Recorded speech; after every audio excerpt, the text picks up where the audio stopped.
All right, everyone. And today is it. Today is the big day. 10 a.m. is when Jerome Powell comes out and speaks following the Jackson Hole Symposium. And the market has already significantly de-risked itself from the peak that we were at, positioning itself very nimbly, very agilely to move in either direction. We're going to take a look at the pre-market and see how things are shaping up for us so far during that time. And then also, guys, I'm going to tell you about the workshop I got coming up tomorrow, 2 p.m. Eastern time. Tomorrow, Saturday, August the 23rd. Come on over, talk about some options, the beginner options from the very start of what options are, all the way up through being ready to take your first call or put options trade. And then there will be other higher level workshops to follow where we start to talk about selling options, such as selling calls, selling puts, the considerations around them, all the risks, the benefits in order to do that, and then also advanced options trading and another workshop that will follow that one as well. And then also with this workshop, not only is there an options one, but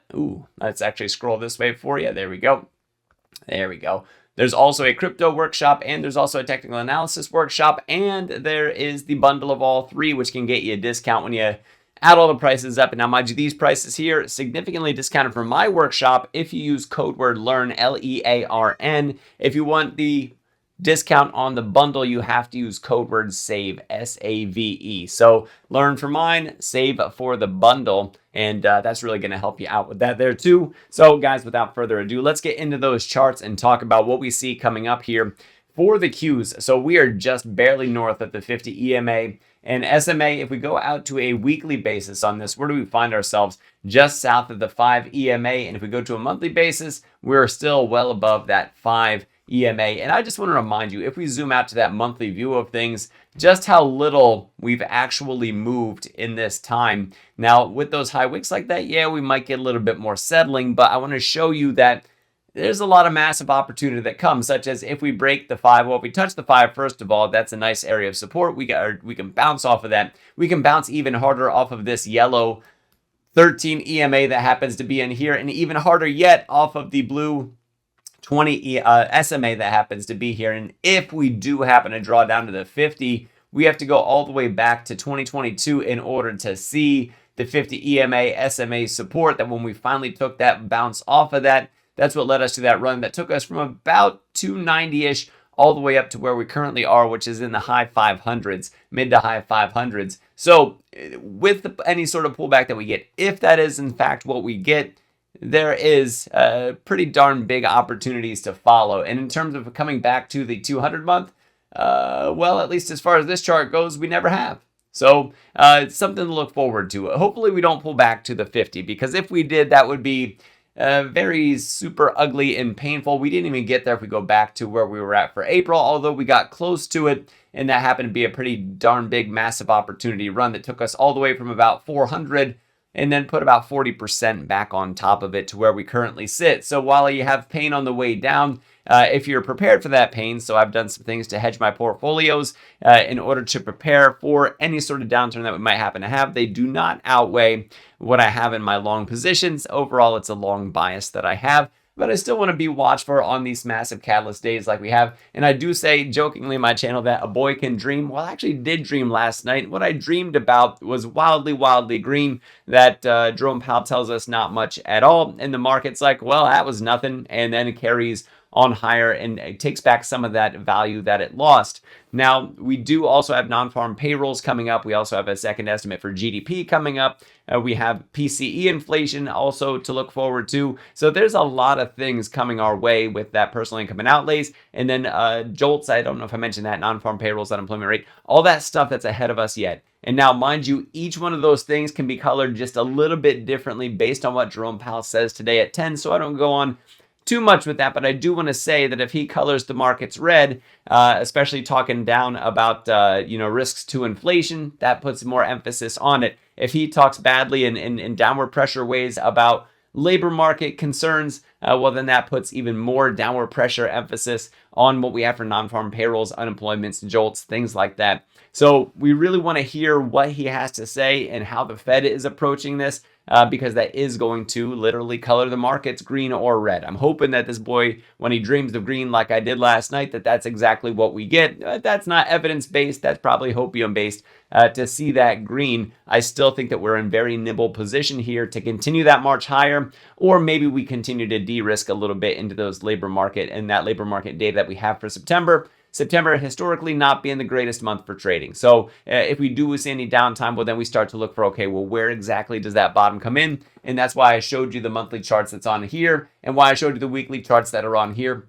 There we go. Pulling down to the 50-week, for example, massive opportunity. That's the reds that you see through here. 20-week, pretty darn big opportunity. Pulling down to the white is the 100-week on here, and just massive opportunity come out of that as well that we don't really get there very often. The last time before, going all the way back to May, if we go back before April of this year, May of 23, once again, massive upside to be waiting for us. And you can see if we do get beneath it and it is resistance, that could be some pretty darn hard resistance. And like just the more that we pull down on this, the more it's like the coiled spring. So if we do see red, we have a lot to look forward to. We have a lot of planning and preparation to do to find where are we settling with the indices? Where are we settling with some of our favorite plays out there? So guys, I'm anticipating either way, to the green or to the red side of this, a lot of homework coming up this weekend to really plan for, okay, well, how do we carry on between now and those labor markets, inflation, GDP reports that are coming our way? And a lot of that has to do with what Powell says during that symposium.